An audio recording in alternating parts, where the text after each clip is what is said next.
আবুল মিয়া ফরসা মানুষ, বউটা তার কালো, এই কারণে বউটা বেশি লাগে না তার ভালো। বউটা তার কালো হইল বড় ঘরের বেটি, বাপের বাড়ি খাইছে শুধু বড় মাছের পেটি। ভালো কে বড় হওয়া এই বেচারির মুখে, স্বামীর ঘরের ভর্তা বাজে পান্তাকে আর ঢুকে। ভালো কে বড় হওয়া এই বেচারির মুখে, স্বামীর ঘরের লবণ ভাত পান্তাকে আর ঢুকে। বইয়ের জ্বালা জামাই গরিব, স্বামীর বউ তার কালো, তাই দুইজনে কই এমন সংসার ভেঙে দেওয়াই ভালো। দুইজনেই ভুইলা তাদের দুই মানিকের কথা, দুইজনেই ভুইলা তাদের দুই ছেলেরই কথা। সোনার সংসারে ভেঙে দিল এই দুই মাতা পিতা। নিজের বলে পথ হারিয়ে পথ ভোলাই নারী, নিজের বলে পথ হারিয়ে পথ ভোলাই নারী। নিজেই নিজের ঘর ভাঙিয়া গেল বাপের বাড়ি। ভেবেছিল ভাইয়েরা তার আগের মতো আছে, আর আগের মতো বাঁচবে ভালো, টানবে বুকের কাছে।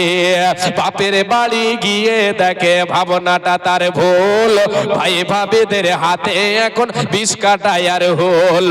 কথায় কথায় কথার খোটা বিষ কাটা দেয় গায়ে, কথায় কথায় কথার খোটা বিষ কাটা দেয় গায়ে। আর পাড়া পড়োশে কাটা গায়ে লবণ দিয়া যায়। ভাই ভাবিদের হাত থেকে এই আঘাত পাওয়ার পর বুঝতে পারে স্বামীর ঘরে নারীর আসল ঘর। হায়রে বুঝতে পারে স্বামীর ঘরে নারীর আসল ঘর। হেলায় হেলায় ঘর ভাঙিয়া ঘর হারায় নারী, চোখের জলে পক্ষ ভাষায় বইসা বাপের বাড়ি।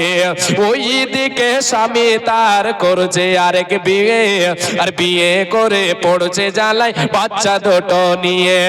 এমনিতেই বাচ্চা দুটোর মানায় তাদের কাছে, আর অপর দিকে সৎমা তাদের লেগে থাকে পাছে।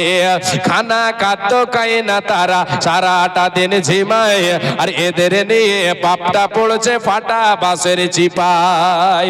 চিপায় পড়ে বাপটা কাঁদে বাচ্চা বাপের দোষে, আর মাটা কাঁদে ঘর হারায়া বাপের ঘরে বসে। এই যে এত কান্না কাটে এত চোখের জল, আর সব হইল খেলাই খেলাই ঘর ভাঙে বারে ফল। সব হইল খেলাই খেলাই ঘর ভাঙে বারে ফল। ঘর ভাঙে বার স্বপ্ন যদি কারো মনে জাগে, এই কবিতা শুনে নিও ঘর ভাঙে বার আগে, ঘর ভাঙিবার আগে। এবার আসেন, আর কে আছেন? আর কেউ আছেন? কেউ আছেন নাকি এই গ্রামের আবুল মিয়া লয়? এটা ফের মনে করেন না, হ্যাঁ?